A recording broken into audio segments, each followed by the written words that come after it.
যার কারণে দেখা গেছে হযরত ওমর ইবনুল খাত্তাব রাদিয়াল্লাহু তাআলা জামানায় হযরত ওমর রাদিয়াল্লাহু তাআলা ইহুদিদেরকে সেই খায়বার থেকে বিতাড়িত করেছে, যে তোমাদের আজ এই মদিনা আশেপাশে অঞ্চল জাজিরাতুল আরব এই ভূখণ্ডে তোমাদের আর থাকার কোনো জায়গা নাই, কারণ তোমরা হইলো ওয়াদা ভঙ্গকারী, চুক্তি ভঙ্গকারী, তোমাদেরকে এই স্থানে এই পবিত্র ভূমিতে আর জায়গা দেওয়া যাবে না। ওনাদেরকে জাজিরাতুল আরব থেকে বের করে দিলেন ইহুদিরা। তখন থেকে ইহুদিদের মধ্যে এক ধরনের জ্বালা পোড়া মুসলমানদের বিরুদ্ধে। আজকে যে ইসরায়েল আমাদের বিরুদ্ধে কেন অবস্থান করছে, এর পিছনে একটা অন্যতম কারণ হচ্ছে এরা আল্লাহর নবীর জামানায় গাদ্দারি করে মদিনা থেকে বহিষ্কার হয়েছেন, হযরত ওমরের জামানায় গাদ্দারি করে খায়বার থেকে বহিষ্কার হয়েছেন, যার কারণে কোরআনের মধ্যে তাদের বিরুদ্ধে আয়াত নাজিল হয়েছে যে দুরিবাত আলাইহিমুদ যিল্লাতু ওয়াল মাসকানা, এই জাতি যেখানে যাবে সেখানেই তাদের উপর আল্লাহর গজব নাজিল হবে, তারা শান্তিতে থাকতে পারবে না, তাদের কান্দে জিল্লতির এই দোষ, জিল্লতির এই আযাব সবসময় তারা বয়ে বেড়াবে। রাহমাতুল্লাহি ওয়া বারাকাতুহু।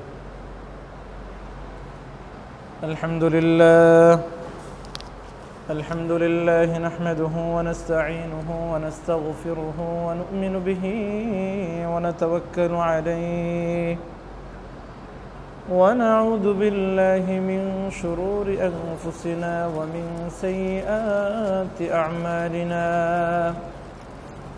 من يهده الله فلا مضل له ومن يضلل فلا هادي له ونشهد أن لا إله إلا الله وحده لا شريك له ونشهد أن سيدنا ومولانا محمدا عبده ورسوله الذي أرسله الله تعالى إلى الناس كافة بشيرا ونذيرا وداعيا إلى الله بإذنه وسراجا وقمرا منيرا. أما بعد فأعوذ بالله من الشيطان الرجيم. بسم الله الرحمن الرحيم. إن الذين يغضون أصواتهم عند رسول الله أولئك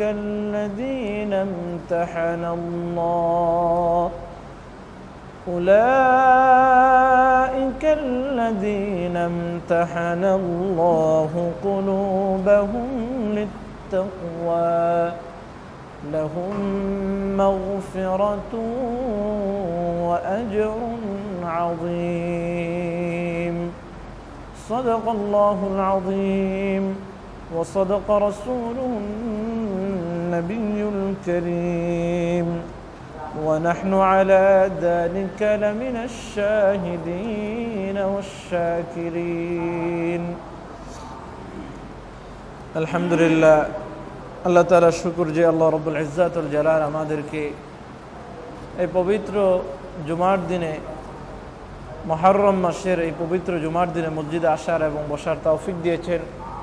এই জন্য সেই মহান মুনিবের দরবারে একবার কালিমাতুশ শুকর আদায় করি আলহামদুলিল্লাহ। আল্লাহ সুবহানাহু ওয়া তাআলা আমাদেরকে হায়াত দিয়েছেন বিধায় আমরা মসজিদে আসতে পেরেছি। এটা আল্লাহ তাআলার আমাদের প্রতি মহা অনুগ্রহ, মহা নেয়ামত। আল্লাহ সুবহানাহু ওয়া তাআলা আমাদেরকে অসুস্থ রাখতে পারতেন বা রোগাক্রান্ত করে রাখতে পারতেন, কিন্তু আল্লাহ সুবহানাহু ওয়া তাআলা আমাদেরকে সেটা করেননি, বরং আমাদেরকে সুস্থতার জীবন দিয়ে মসজিদে আসার, তার হুকুম পালন করার তৌফিক দিয়েছেন। এই জন্য সেই মহান মনিবের দরবারে অন্তর অন্তঃস্থল থেকে শুকরিয়া জ্ঞাপন করি আলহামদুলিল্লাহ। মুআজ্জাজ মুহতারাম, সম্মানিত মুসল্লিয়ানে কেরাম, আমরা গত জুমাতে আলোচনা করেছিলাম যে সাহাবায়ে কেরামকে আল্লাহ সুবহানাহু ওয়া তাআলা নবীদের জন্য বাছাই করে করে বানিয়েছেন। নবীদের জন্য তাদের যে অনুসারী দরকার, যাদের মাধ্যমে দিন পুরো পৃথিবীর মধ্যে ছড়িয়ে পড়বে, যারা দিনকে পুরো পৃথিবীর মধ্যে ছড়িয়ে দিবে, এমন কিছু মানুষদেরকে আল্লাহ সুবহানাহু ওয়া তাআলা যুগে যুগে আম্বিয়া কেরামদেরকে আর আম্বিয়া কেরামের সঙ্গ দিয়েছেন, তাদেরকে বাছাই করে রেখেছেন যে এরা এই নবীর উম্মত হবে, এই নবীর সাহাবী হবে। এটা আল্লাহ সুবহানাহু ওয়া তাআলা একটা সিদ্ধান্ত ছিল। আল্লাহ সুবহানাহু ওয়া তাআলা আমাদের নবীর জন্য কিছু সাহাবায়ে কেরাম বানিয়েছেন, যারা আল্লাহর নবীর দ্বীনকে আমাদের পর্যন্ত পৌঁছে দিয়েছেন। সুবহানাল্লাহ। তো সে আলোচনা করছিলাম, সে আলোচনারই একটি অংশ আজকে আমরা আলোচনা করতে চাই। সেটি হচ্ছে এই মুহররম মাসের 10 তারিখে যেই ঐতিহাসিক ঘটনা ঘটেছিল, হযরতে হুসাইন রাদিয়াল্লাহু তাআলা আনহুর হত্যাকাণ্ড হয়েছিল এই মুহররম মাসের 10 তারিখে। তো মুহররম মাসের ফজিলতের গুরুত্বের তাৎপর্য আমরা আলোচনা করেছিলাম। তো সেই ধারাবাহিকতায় আজকে আমরা হযরত হুসাইন রাদিয়াল্লাহু তাআলা আনহু যে শাহাদাত বরণ করেছিলেন এই মুহররম মাসের 10 তারিখে, সেই প্রেক্ষাপট এবং মুসলিম বিশ্বে মুসলমানদের ইসলামী শাসক নির্বাচন করা যে পদ্ধতি, সেটা নিয়ে একটু আলোকপাত করার চেষ্টা করবো ইনশাআল্লাহ। আল্লাহ সুবহানাহু ওয়া তাআলা আমাদেরকে যদি তৌফিক দান করেন। মুসলমান তারা তাদের শাসক কিভাবে নির্বাচন করবে, এটা কিন্তু সাহাবায়ে কেরাম দেখিয়েছে। ইসলামী বিশ্বের শাসক নির্বাচন করার 4টা পদ্ধতি রয়েছে। 1 নম্বর পদ্ধতি হচ্ছে যে ইশারা ইঙ্গিতের মাধ্যমে একজন শাসক নির্বাচিত হয়ে যায়। পূর্ববর্তী খলিফা পরবর্তী যে কোনো একজন ব্যক্তিকে ইশারা ইঙ্গিতের মাধ্যমে সমাজের জন্য একজন পথ নির্দেশক বা একজন খলিফা হিসাবে মনোনীত করে যান। নবী আকরাম সাল্লাল্লাহু আলাইহি ওয়াসাল্লাম দুনিয়াতে থাকা অবস্থায় উনি তো সবার প্রধান ছিলেন, খলিফাতুল মুসলিমিন ছিলেন, নবী ছিলেন। তো ওনার কর্ম, ওনার আদেশ সবার জন্য প্রযোজ্য ছিল। সাহাবায়ে কেরাম মেনে নিয়েছেন, পুরা মদিনার মানুষ মেনে নিয়েছেন, মক্কার মানুষ আল্লাহর নবীকে নবী হিসাবে মেনেছেন, তার আদেশকে পালন করার চেষ্টা করেছেন। এই মক্কা মদিনার গণ্ডি ছাড়িয়ে অন্যান্য অঞ্চলেও আল্লাহর রসুলের দ্বীন পৌঁছার কারণে আল্লাহর রসুলের আদেশগুলোকে তারা সুন্দরভাবে মেনে নিয়েছেন, পালন করেছেন। আল্লাহর নবী সাল্লাল্লাহু আলাইহি ওয়াসাল্লামের পরে খলিফা হয়েছেন হযরত আবু বকর সিদ্দিক রাদিয়াল্লাহু তাআলা, খলিফাতুল মুসলিমিন, প্রেসিডেন্ট হয়েছেন, প্রধানমন্ত্রী যেটাকে আমরা বলে থাকি, উনি খলিফাতুল মুসলিমিন হয়েছেন। আল্লাহর নবী সাল্লাল্লাহু আলাইহি ওয়াসাল্লাম কিন্তু স্পষ্ট কোথাও বলে যাননি যে আমার পরে খলিফা হবে হযরত আবু বকর। এই কথা ইসলাম ইতিহাসে কোথাও পাবেন না। আল্লাহর নবী স্পষ্টভাবে বলেননি, বরং ইশারা ইঙ্গিতের মাধ্যমে বলে গেছেন যে আমার পরে খলিফা হওয়ার যোগ্য একমাত্র হযরত আবু বকর সিদ্দিক রাদিয়াল্লাহু তাআলা। হযরত জুবাইর ইবনে মুতঈম রাদিয়াল্লাহু তাআলা আনহু হাদিসে এসেছে যে আন্না ইমরাতান ফাকাল্লামাত মা'আন নবী সাল্লাল্লাহু আলাইহি ওয়াসাল্লাম ফি আমরিন, যে আমরা নবী আকরাম সাল্লাল্লাহু আলাইহি ওয়াসাল্লামের কাছে বসা ছিলাম, এমত অবস্থায় একজন মহিলা এসে আল্লাহর নবীর সাথে কিছু বিষয় আলোচনা করলেন। ফাআমারা বিআমরিন, তো আল্লাহর নবী তাকে একটা আদেশ করলেন যে তুমি এই কাজটা করতে পারো। তখন ওই মহিলা আল্লাহর নবীকে জিজ্ঞেস করলেন, ইল্লাম আজিদকা, হে নবী আমি তো আপনাকে এখন পেয়েছি, এই জন্য আপনার থেকে আমরা সমাধান পেয়েছি, কিন্তু একটা সময় তো আসবে আপনি থাকবেন না, আপনি চলে যাবেন, কারণ সব মানুষ মারা যাবে। তো আপনি যেই সময় থাকবেন না সেই সময় আমরা কার থেকে সমাধান নিব? আমাদের তো দুনিয়াবি আখিরাতের বিভিন্ন সমাধানের জরুরত আছে, তো আমরা তখন কার থেকে সমাধান নিব? এই প্রশ্ন আল্লাহ রসুলকে সেই মহিলা করেছিলেন। তখন আল্লাহ নবী সাল্লাল্লাহু আলাইহি ওয়াসাল্লাম বলেছেন, ইল্লাম তাজিদিনি, যদি তোমরা আমাকে না পাও তাহলে ফাত্তাবি বিল্লাযী আমরি, তার আমার পরবর্তী যে সমস্ত ব্যক্তিবর্গরা আছে তাদের তোমরা অনুসরণ করো। এই কথা বলার পর আল্লাহ নবী ফাআশারা ইলা আবি বকর রাদিয়াল্লাহু তাআলা, এরপরে আল্লাহ নবী ইশারা করছেন কার দিকে? আবু বকরের দিকে। মানে আমি তো থাকবো না, আমার পরে যদি তোমাদের কোনো বিষয় জানার যদি জরুরত হয় তাহলে তোমরা কি করবে? আমার পরে এই যে আবু বকর, এই আবু বকরের তোমরা কি করবা? অনুসরণ করবা। এটা কার কথা ছিল? আল্লাহ নবী সাল্লাল্লাহু আলাইহি ওয়াসাল্লামের কথা ছিল, আদেশ ছিল। আল্লাহ নবী এখানে স্পষ্ট করে বলে নাই যে আমার পরে নবী, আমার পরে খেলাফতের দায়িত্ব আবু বকর পালন করবে, এটা বলে নাই, মাত্র ইশারা করেছেন। এরপরে দেখেন হযরত আবু বকর সিদ্দিক রাদিয়াল্লাহু তাআলা কিন্তু আল্লাহ নবীর সব সময় সঙ্গে থাকতেন। সফরে, হদরে সবসময় আল্লাহ নবীর ডান পাশে হযরত আবু বকর সিদ্দিক রাদিয়াল্লাহু তাআলা আনহু সাহায্যকারী হিসেবে থাকতেন। মক্কায় আল্লাহ নবীর ডান পাশে, মদিনায় আল্লাহ নবীর ডান পাশে। হিজরতে যাচ্ছেন তো আল্লাহ নবীর সবসময় সঙ্গ দিয়েছেন হযরত আবু বকর সিদ্দিক রাদিয়াল্লাহু তাআলা আনহু। উহুদ পাহাড়ে উঠছেন, ডান পাশে আবু বকর, বাম পাশে হযরত ওমর। উহুদ পাহাড় থরথর করে কাঁপছে। আল্লাহ নবী উহুদ পাহাড়কে বললেন, এই উহুদ পাহাড়, তোমার কি বোধগম্য হচ্ছে না যা তোমার উপরে কে আছে? বলছে যে তোমার উপর একজন নবী আছে, তোমার উপর একজন সিদ্দিক আছে, তোমার উপর একজন ফারুক আছে। সুবহানাল্লাহ। তোমার উপর একজন নবী আছে, একজন সিদ্দিক আছে, একজন শহীদ আছে। নবী মানে আমি নবী, আর আমার ডান পাশে যে সে হচ্ছে আবু বকর সিদ্দিক, আর আমার বাম পাশে যে হযরত ওমর সে হচ্ছে শহীদ। সুবহানাল্লাহ। এরকম অনেক হাদিসের মধ্যে আল্লাহ নবীর পরে যে খলিফা হবেন আবু বকর, এটা কি দিয়েছেন? ইশারা দিয়েছেন। তাহলে আমরা 1 নাম্বার পেয়েছি কি, যে ইশারার মাধ্যমে আল্লাহ নবীর পরে খলিফা নির্বাচন হয়েছে, ইশারার মাধ্যমে হযরত আবু বকর। তার মানে ইসলামী বিশ্বের খলিফা নির্বাচনের 4 পদ্ধতির প্রথম পদ্ধতি পেয়েছি যে ইশারা ইঙ্গিতের মাধ্যমে খলিফা বা প্রধানমন্ত্রী বা প্রেসিডেন্ট নির্বাচন হবে। দ্বিতীয় নাম্বার, ইশারা না বরং ডাইরেক্ট একবার আদেশের মাধ্যমে খলিফা নির্বাচন হবে। আপনারা সকলে জানেন হযরত আবু বকর সিদ্দিক রাদিয়াল্লাহু তাআলা আনহুর পরে খলিফা হয়েছেন কে? হযরত ওমর ইবনুল খাত্তাব রাদিয়াল্লাহু তাআলা আনহু। সকল ইতিহাস জানা আছে। আবু বকরের পরে খলিফা হয়েছেন হযরত ওমর রাদিয়াল্লাহু তাআলা আনহু, এটা তো আমাদের সকলের জানা আছে। আবু বকর যখন মারা যাবেন এর আগে উনি চিন্তা ফিকির করলেন যে আমার পরে খলিফা হওয়ার যোগ্য কে। তো সাহাবায়ে কেরামকে জিজ্ঞেস করলেন, এই সাহাবায়ে কেরাম বলেন তো আমার পরে খলিফা হওয়ার যোগ্য কে? তো এক একজনে এক মন্তব্য করলে যে উনি হতে পারেন, উনি হতে পারেন। তো হযরত আবু বকর স্পষ্ট ঘোষণা দিলেন, আরে আমার পরে তো একমাত্র খেলাফতের যোগ্য আমি হযরত ওমর কি পাই?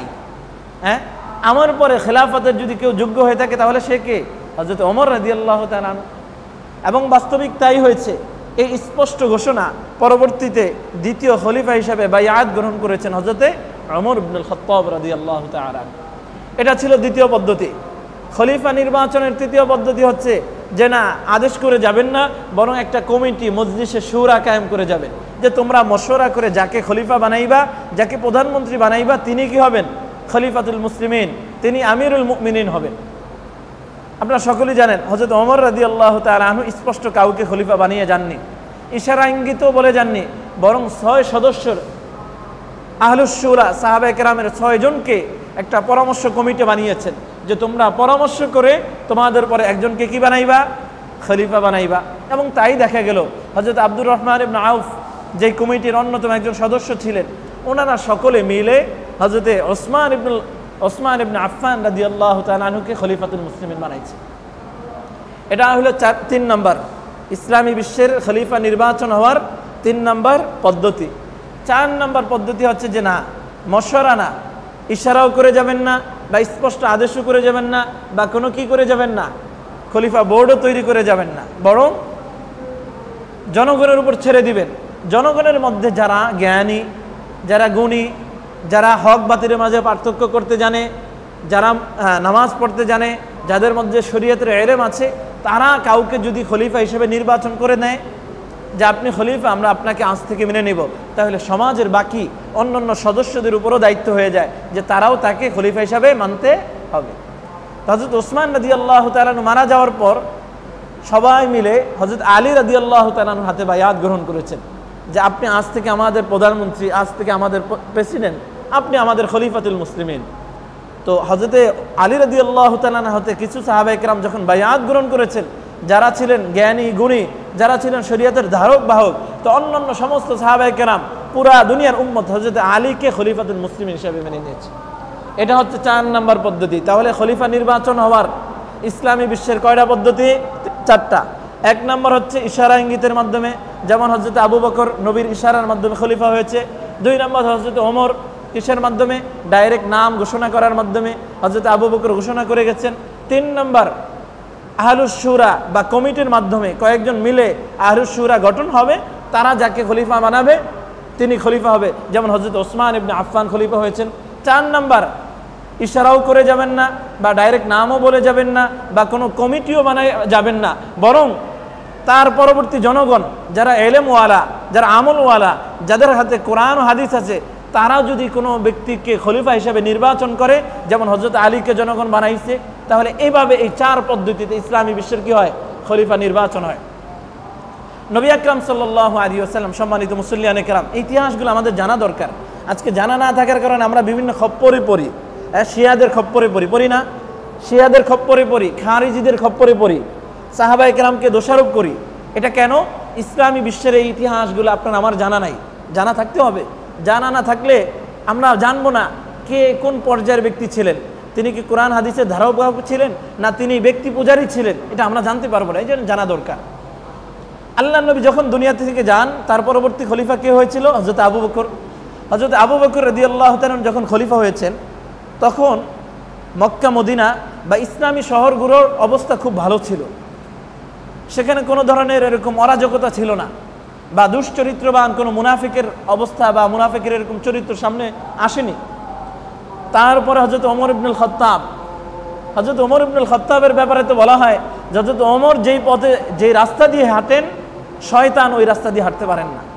এত পরিমাণ ওনার জালালাতে তবিয়াত পুরা মুসলিম উম্মার উপর পড়েছে। যাই হোক, হযরত ওমর ইবনুল খাত্তাব রাদিয়াল্লাহু তাআলা আনহুর যুগে কোনো মুনাফিক সমাজের ঐক্য নষ্ট করার জন্য কেউ সাহস করতে পারেনি। আল্লাহর নবী যেই ঐক্যর উপর সাহাবায়ে কেরামকে রেখে গেছেন, যে তোমরা এক অনেক থাকবে, ওয়াতাসিমু বিহাবলিল্লাহ, আল্লাহর যেই রুজ্জ কোরআন ও হাদিস তোমাদের কাছে দিয়ে গেছি, এটাকে তোমরা সকলে মিলে ঐক্য ধারণ করে থাকবে, এক হয়ে থাকবে, তোমরা বিচ্ছিন্ন হবে না। যার কারণে দেখা যাচ্ছে হযরত আবু বকরের জামানায় কোনো মুনাফিক সামনে আসতে পারে নাই, মুসলমানদের ঐক্য নষ্ট করতে পারে নাই। মুসলমানদের ঐক্য নষ্ট করতেই পারলে মুসলমানদের খেলাফত ব্যবস্থাকে ধ্বংস করা যাবে। এই জন্য আবু বকরের আমলে কেউ করতে পারে নাই, হযরত ওমরের আমলেও কেউ করতে পারে নাই। কিন্তু দেখা গেল, সম্মানিত মুসলিম একরাম, যদি আপনারা ইতিহাস জানেন তাহলে অবশ্যই এই বিষয়টা আপনাদের জানা থাকবে যে আল্লাহর নবী সাল্লাল্লাহু আলাইহি ওয়াসাল্লাম যখন মদিনায় গিয়েছেন, মদিনায় কিছু ইহুদিরা বসবাস করত। হ্যাঁ, 3টা গোত্র ছিল মদিনায়। ইহুদিদের কয়টা গোত্র ছিল? 3টা গোত্র। তাদের সাথে আল্লাহর নবীর চুক্তি হয়েছে যে আমি মদিনাতে আসছি, মদিনা অঞ্চলে পুরা মুসলমানদের এখন ক্ষমতা, অতএব আপনারা যদি এখানে থাকতে চান ইসলাম গ্রহণ করবেন, আর যদি ইসলাম দেব না, এটাই কথা। তা আল্লাহর নবী ইহুদিদেরকে মক্কা থেকে এই নিয়মের উপর, এই নিয়মকে ভঙ্গ করার কারণে তাদেরকে মক্কা থেকে বহিষ্কার করলেন। বহিষ্কার করার পরে ইহুদি জাতি খায়বার, অনেক দূরে একটা জায়গা, মদিনা থেকে অনেক দূরে, এই খায়বারে তারা তাদের আস্তানা গড়ল। খায়বারে যাওয়ার পর দেখা গেল সেখানেও তারা মুসলমানদের বিরুদ্ধে এরকম ষড়যন্ত্র শুরু করলো। আল্লাহর নবীর এক সাহাবীর এক দূতকে তারা সেই খায়বারে হত্যা করলো। আপনারা সকলেই জানেন যে দূতদেরকে হত্যা করা এটা কোনো ধর্মে জায়েজ নেই। এক দলের পক্ষ থেকে আরেক দলের কাছে যদি একজন দূত পাঠানো হয় চিঠি দিয়ে, ওনাকে বলা হয় দূত। এই দূতকে হত্যা করা কোনো বিধানে জায়েজ নেই, কোনো ধর্মে জায়েজ নেই, এবং বর্তমান বিশ্ব এটা জায়েজ নেই। আপনি এক রাষ্ট্র থেকে আরেক রাষ্ট্র বার্তাবাহক পাঠালেন, সেই বার্তাবাহককে যদি হত্যা করে, তাহলে বোঝা গেল কি সেই রাষ্ট্রই আপনাদের বিরুদ্ধে অবস্থান করছে।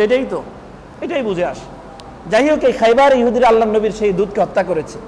যার কারণে দেখা গেছে হযরত ওমর ইবনুল খাত্তাব রাদিয়াল্লাহু তাআলা জামানায় হযরত ওমর রাদিয়াল্লাহু তাআলা ইহুদিদেরকে সেই খায়বার থেকে বিতাড়িত করেছে, যে তোমাদের আজ এই মদিনা আশেপাশে অঞ্চল, জাজিরাতুল আরব, এই ভূখণ্ডে তোমাদের আর থাকার কোনো জায়গা নাই, কারণ তোমরা হইলে ওয়াদা ভঙ্গকারী, চুক্তি ভঙ্গকারী, তোমাদেরকে এই স্থানে, এই পবিত্র ভূমিতে আর জায়গা দেওয়া যাবে না। ওনাদেরকে জাজিরাতুল আরব থেকে বের করে দিলেন ইহুদিরা। তখন থেকে ইহুদিদের মধ্যে এক ধরনের জ্বালা পোড়া মুসলমানদের বিরুদ্ধে। আজকে যে ইসরায়েল আমাদের বিরুদ্ধে কেন অবস্থান করছে, এর পিছনে একটা অন্যতম কারণ হচ্ছে এরা আল্লাহর নবীর জামানায় গাদ্দারি করে মদিনা থেকে বহিষ্কার হয়েছেন, হযরত ওমরের জামানায় গাদ্দারি করে খায়বার থেকে বহিষ্কার হয়েছেন। যার কারণে কোরআনের মধ্যে তাদের বিরুদ্ধে আয়াত নাজিল হয়েছে যে দুরিবাত আলাইহিমুদ যিল্লাতু ওয়াল মাসকানা, এই জাতি যেখানে যাবে সেখানেই তাদের উপর আল্লাহর গজব নাজিল হবে, তারা শান্তিতে থাকতে পারবে না। তাদের কান্দে জিল্লতির এই দোষ, জিল্লতির এই আযাব সবসময় তারা বয়ে বেড়াবে। যার কারণে তারা এরকম মুসলমানদের বিরুদ্ধে ওই হযরত ওমরের জামানা থেকে শত্রুতা শুরু করেছে, কিভাবে মুসলমানদের ঐক্যকে নষ্ট করা যায়। আল্লাহর নবী যে ঐক্য হযরত ওমরের মাধ্যমে প্রতিষ্ঠা করেছেন, আল্লাহ নবী যে ঐক্য হযরতে আবু বকরের মাধ্যমে প্রতিষ্ঠা করেছেন, এই ঐক্য কিভাবে নষ্ট করা যায়, আর নষ্ট করতে পারলে মুসলমানদের খেলাফত ব্যবস্থাকে ভাঙ্গা যাবে, তখন মুসলমানরা এরকম বিভক্ত হয়ে যাবে। আর যখন মুসলমানরা বিভক্ত হবে তাদের শক্তি কি হবে? নষ্ট হবে। এই ষড়যন্ত্রে তারা লিপ্ত হলো। হযরত ওমর রাদিয়াল্লাহু তাআলা আনহুর জামানায় তারা পারে নাই, কারণ ওমর এমন একজন সাহাবী যাকে দেখে দুনিয়ার শয়তান তো ভয় করত, প্রকৃতপক্ষে যেই শয়তান সেই শয়তানও তাকে ভয় পাইত। হযরত ওসমান রাদিয়াল্লাহু তাআলা আনহুর জামানা যখন চলছিল, আপনারা সকলেই জানেন ইসলামী বিশ্বের 6টা মূল কেন্দ্র। কয়টা মূল কেন্দ্র? 6টা মূল কেন্দ্র তৎকালীন ছিল। ইয়ামান ছিল একটা, ইয়ামান ছিল। মদিনাতুল মুনাওয়ারা ইসলামী বিশ্বের প্রাণ কেন্দ্র ছিল, ইসলামী বিশ্বের অন্যতম একটি শহর ছিল। বসরা ছিল, কুফা ছিল, শাম ছিল, মিশর ছিল। এই 6টি স্পট, এই 6টি শহর ছিল মুসলমানদের জায়গা, ঘাঁটি। তো তৎকালীন হযরত ওসমান রাদিয়াল্লাহু তাআলা আনহুর জামানায় দেখা গেল ইহুদিদের একজন বংশভূত, ইহুদিদেরই একজন লোক, তার নাম ছিল আব্দুল্লাহ ইবনে সাবা। নাম কি? একটু মুখস্থ রাখতে হবে, ইতিহাস তো মুখস্থ না রাখলে আমাদের জানা থাকবে না যে মুসলমানদের বিরুদ্ধে ঢুকে কারা মুসলমানদেরকে এরকম ভাগ করে আজকে মুসলমানরা বিভিন্ন ভাগে ভাগ হয়ে একে অপরের শত্রুতে রূপান্তরিত হয়েছে। এটা আমাদের জানতে হবে। এই আব্দুল্লাহ ইবনে সাবা ছিল ইহুদিদের লোক। আব্দুল্লাহ ইবনে সাবা জন্মগ্রহণ করার পর থেকে সে খুব মেধাবী ছিল, সে ছিল ইহুদি বংশভূত। তার মাথার ভিতরে একটা জিনিস সব সময় এরকম কাজ করত যে আমরা ইহুদিরা এত নির্যাতিত কেন, হ্যাঁ, এত মানে বিভিন্ন জায়গায় ছড়িয়ে ছিটানো কেন, বিভিন্ন শহরে আজকে আমরা নিজেদের কোনো বাসস্থান করতে পারি না কেন, এক সময় এখানে আরেক সময় এখানে, কখনো মদিনায় ছিলাম, কখনো মক্কায় ছিলাম, কখনো জাজিরাতুল আরবে ছিলাম, কখনো খাইবারে ছিলাম, আমাদের বংশধরদের এত অবনতি কেন? এই বংশধরদের অবনতিটাকে সে ফলো করেছে, সেখান থেকে বের হওয়ার জন্য মুসলমানদের বিরুদ্ধে ষড়যন্ত্র শুরু করেছে যে আমাদেরকে মুসলমানরা বিতাড়িত করেছে, তো মুসলমানদের মাঝে যে ঐক্য আছে সেই ঐক্যকে আমরা কি করে ছাড়বো? নষ্ট করে ছাড়বো, তাহলে মুসলমানদের মাঝে সম্পর্ক নষ্ট হবে। সে সর্বপ্রথম হযরত ওসমান ইবনে আফফান রাদিয়াল্লাহু তাআলা আনহুর খেলাফতকালে ইয়ামান থেকে মদিনা আসে। তখন হযরত ওসমান খলিফাতুল মুসলিমিন, প্রেসিডেন্ট ছিলেন মদিনার। হযরত ওসমানের কাছে এসে এই আব্দুল্লাহ ইবনে সাবা কালিমা পড়ে মুসলমান হয়েছে। কি হয়েছে? কালিমা পড়ে। আরে ভাই, কালিমা পড়ে মুসলমান হইলে সে কি আমাদের শত্রু না বন্ধু? বলেন। আরে কেউ যদি কালিমা পড়ে মুসলমান হয় সে আমাদের শত্রু না বন্ধু? একজন ইহুদি যদি, একজন খ্রিস্টান যদি, একজন হিন্দু যদি, একজন বৌদ্ধ যদি কালিমা পড়ে নেয় সে আমাদের বন্ধু, তার সাথে আমরা কোলাকুলি করব। ইন্নামাল মুমিনুনা ইখওয়া, যেই কালিমা পড়বে, কালিমার তলে যে আশ্রয় নেবে, সকল মুসলমান তার ভাই। সুবহানাল্লাহ। তো সে হযরত ওসমান ইবনে আফফানের হাতে এসে মুসলমান হয়েছে। আমিরুল মুমিনিন, আমি মুসলমান। মুসলমান হওয়ার পর সে কৌশলে মুসলমানদের ভিতরে ঢোকার চেষ্টা করছে। সে মূলত প্রকৃতপক্ষে মুসলমান হয় না, দেখাইছে যে আমি মুসলমান। মূলত সেই ওই যেই মিশন নিয়ে সে এসেছে, তার যেই বংশধররা ইহুদিরা যে নির্যাতিত বা তাদের উপর যে জিল্লতি, এই জিল্লতি থেকে বাঁচার জন্য মুসলমানদের মাঝে ষড়যন্ত্র করে বিভেদ তৈরি করবে, এই জন্য সে দেখিয়ে মুসলমান হয়েছে। বাস্তবিক করতে সে কি ছিল না? মুসলমান ছিল না। সে হযরত ওসমান ইবনে আফফানকে বলছেন আমাকে একটা দায়িত্ব দেন। হ্যাঁ, বিভিন্ন সরকারি দায়িত্ব থাকে না, পরিষদের দায়িত্ব থাকে, ইউনিয়নের দায়িত্ব থাকে, হ্যাঁ, তারপরে আপনার যে মেয়রের দায়িত্ব থাকে। উনি বলছেন যে আমাকে একটা দায়িত্ব দেন। হযরত ওসমান বলছেন যে আপনি মাত্র মুসলমান হয়েছেন, তা আপনার ভিতরে তো একটা যোগ্যতা থাকতে হয়, আগে ইসলামের বিধিবিধানগুলো জানতে হবে, তারপরে গিয়ে না আপনাকে আমরা কি দিতে পারি? দায়িত্ব দিতে পারি। এই কথা যখন ওসমান বলল, সাথে সাথে সে ওসমানের বিরুদ্ধে স্পষ্ট এরকম বিরুদ্ধাচারণ শুরু করে দিল। খলিফাতুল মুসলিমিন ওনার বিরুদ্ধাচারণ স্পষ্ট শুরু করে দিল। এক পর্যায়ে দেখা গেছে সাহাবায়ে কেরামের সমালোচনা সে শুরু করলো যে ওসমান আমাকে এই দায়িত্ব কেন দিল না? ওসমানের দোষ ধরা শুরু করে দিল। ওসমান স্বজনপ্রীতি করতেছে, ওসমান কি করতেছে? সাহাবায়ে কেরামকে, ছোট ছোট সাহাবায়ে কেরামকে বিভিন্ন দায়িত্ব দিতেছে, আমাকে দিচ্ছে না কেন? এই ষড়যন্ত্র শুরু করে দিল। আরেকটা ষড়যন্ত্র মদিনার মধ্যে সে স্পষ্ট করে ঘোষণা করছে কি? দেখেন, আল্লাহর নবীর দাদার নাম ছিল আব্দুল মুত্তালিব। নাম কি ছিল? Abdul Muttalib. এই আব্দুল মুত্তালিবের পিতার নাম ছিল হাশেম। নাম কি ছিল? হাশেম। হাশেমের পিতার নাম ছিল আব্দে মানাফ। হাশেমের পিতার নাম ছিল কি? আব্দে মানাফ। তাহলে আব্দে মানাফের নাতির নাম হলো আব্দুল মুত্তালিব, আর তার ছেলের নাম হাশেম। তা আব্দে মানাফের একজন সন্তান ছিল, তার নাম ছিল উমাইয়া। এই উমাইয়া, আব্দে মানাফের এই সন্তান উমাইয়া তৎকালীন মক্কাকে কি করত? শাসন করত। মানে মক্কার বিভিন্ন দায় দায়িত্ব তার কাঁধে ছিল, মক্কার নেতৃত্ব তাদের হাতে ছিল। এই উমাইয়া যেহেতু শাসক ছিল, ওই গোষ্ঠীতে যারাই পরবর্তীতে শাসক হয়েছে ওই শাসক গোষ্ঠীর নাম হয়ে গেছে বনু উমাইয়া। আমরা ইতিহাস যারা পড়াশোনা করেছেন অবশ্যই জানবেন যে একজন হলো, একটা গোষ্ঠীর নাম ছিল কি বনি উমাইয়া, তারা শাসন করত।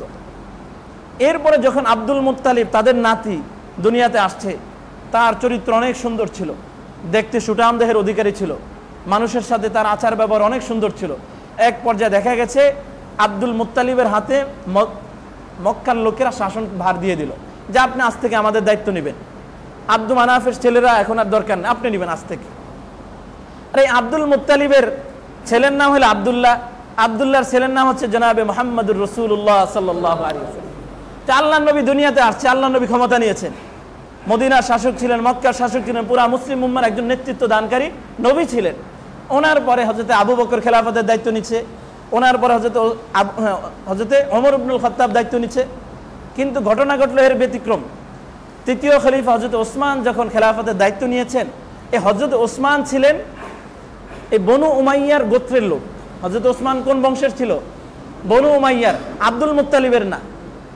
তখন এই আব্দুল্লাহ ইবনে সাবা মুসলমানদের মাঝে ঐক্যকে বিনষ্ট করার জন্য এই একটা ফাঁদ পাতলো, মদিনায় এরকম ঘোষণা করা শুরু করে দিল যে আরে ওসমানের পরে তো সাহাবী হযরত আলী আছে, আর আলী তো নবীর বংশ, আর নবীর বংশ মানে আব্দুল মুত্তালিবের বংশ, তাহলে খেলাফতের দায়িত্ব তো আব্দুল মুত্তালিবের বংশের ছিল, তারাই হকদার ছিল, তাহলে বনু উমাইয়ার লোক ওসমান কিভাবে খলিফা হয়? মদিনার মানুষদের মাঝে এটা ঘোলাটে করার চেষ্টা করতে থাকলো যে ওসমান তো খেলাফতের যোগ্য না, তাকে কেন খেলাফতের দায়িত্ব দেওয়া হলো? আরেকটা সে সাহাবায়ে কেরামের বিরুদ্ধে কুৎসা রটনা শুরু করে দিল। কি দেখেন, হযরত ঈসা আলাইহিস সালাতু ওয়াস সালাম দুনিয়াতে আসবেন না? হযরত ঈসা আলাইহিস সালাতু ওয়াস সালাম আবার দুনিয়াতে কি আসবেন, এটা কোরআনের কথা। কোরআন শরীফের একটি আয়াত আছে, যে আয়াতের ব্যাপার, আয়াতটি হচ্ছে যে ইন্না লারাদ্দুকা ইলা মাআদ। আল্লাহ তাআলা আল্লাহর নবীকে বলছেন, হে নবী, আমি আপনাকে কিয়ামতের ময়দানে এখানে উপস্থিত করব, মানে কিয়ামতের ময়দানে আমি আপনাকে উপস্থিত করব। এই আয়াতের তর্জমা এটা। আর এইদিকে আব্দুল্লাহ ইবনে সাবা, যারা একটু নবী সাহাবী বা সাহাবায়ে কেরাম অথবা আল্লাহর নবীর বংশধরদের প্রতি একটু বেশি ভালোবাসা ছিল, তো নবীর আশিক যাদেরকে বলে, তাদের কাছে গিয়ে এই আয়াত উপস্থাপন করলো, উল্টো ব্যাখ্যা দিল। কি ব্যাখ্যা?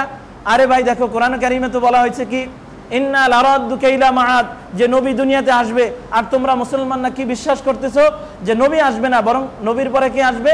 ঈসা আলাইহিস সালাতু ওয়াস সালাম আসবে। তো যারা ঈসাকে মহব্বত করে, তো তাদের প্রতি তারা তো আল্লাহর নবীকে মহব্বত করলো না। কথা বুঝাইতে পারছি? আরে মহব্বত রাখা দরকার কার প্রতি? আমাদের নবীর প্রতি না? এখন আমরা তো এই কথা কোরআনের আয়াত থেকেই বলি যে আল্লাহর নবীর পরে আর কোনো নবী আসবে না, তবে হযরত ঈসা আলাইহিস সালাতু ওয়াস সালাম দুনিয়াতে দ্বিতীয়বার আসবেন। এখন এই কথা বলি, এই কথার মানে তো আমরা আল্লাহর নবীর ভালোবাসা থেকে বের হয়ে যাইনি। কিন্তু এই আব্দুল্লাহ ইবনে সাবা এই আয়াত দিয়ে অপব্যাখ্যা শুরু করে দিল। আরে তোমরা নবীর আশিক দাবি করতেছো, তোমরা বলতেছো যে নবীর পরে আরেক নবী আসবে, তিনি ঈসা, অথচ কোরআনে বলতেছে আল্লাহর নবী দুনিয়াতে আসবে। এই কথা ভুল, এই ব্যাখ্যা কি ভুল। কিন্তু এই ভুল ব্যাখ্যাটাকে সে সমাজে ছড়ানোর জন্য এরকম পায়তারা করতেছিল এবং প্রচার করা শুরু করে দিল। তার মানে নবীর আশিক দাবি করা শুরু করে দিল। কিছু মানুষ তো কোরআনের ব্যাখ্যা জানে না। হ্যাঁ, আব্দুল্লাহ ইবনে সাবা যেটা বলছে, অবশ্যই আমরা তো নবীর আশিক, তো আমাদের নবী তো দুনিয়াতে আবার আসার কথা, ঈসা আলাইহিস সালাম কেন আসবে? এই একটা ব্যাখ্যা, সে ভুল ব্যাখ্যা ছড়াইতেছিল। এভাবে সাহাবায়ে কেরাম এবং নবীকে নিয়ে বিভিন্ন ধরনের কথা বাক্য সে মদিনায় এরকম ছড়ানো শুরু করে দিল।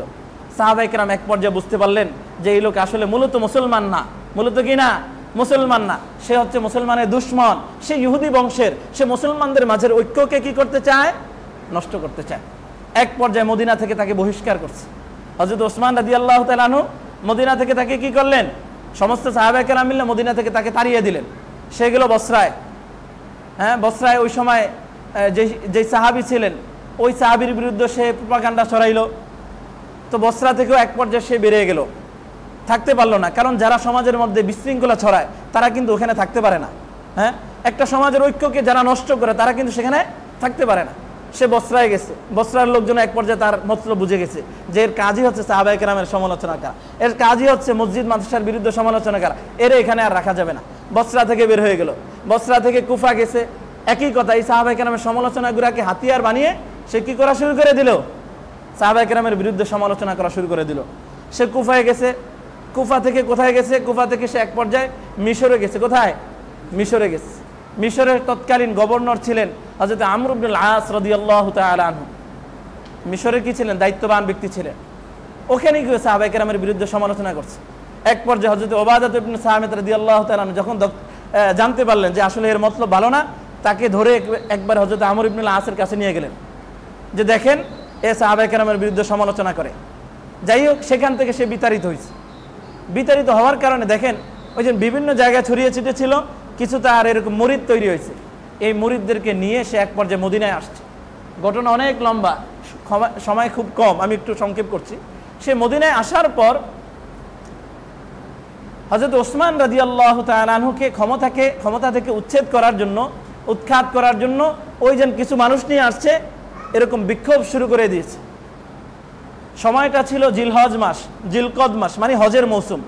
আর হজের মৌসুম আপনারা সকলেই জানেন, আলেম ওলামারা আর বিশিষ্ট জ্ঞানী গুণীরা বা যারা টাকা পয়সা যাদের সামর্থ্য আছে, যারা দিন ধার্মিক, তারা কোথায় যায়? হজে যায়, হজ করতে যায়। এলাকা স্বাভাবিক কি থাকে? শূন্য থাকে। আপনারা আমাদের এলাকার প্রতি খেয়াল করেন, হজের সময় কয়জন বড় বড় হুজুররা দেশে থাকেন? সবাই তো কোথায় যায়? হজ করতে যায়। তার মানে এলাকা শূন্য, বুঝমান মানুষের লোকের খুব কম অভাব থাকে। তো দেখা গেছে সমস্ত সাহাবায়ে কেরাম হজে গেছে।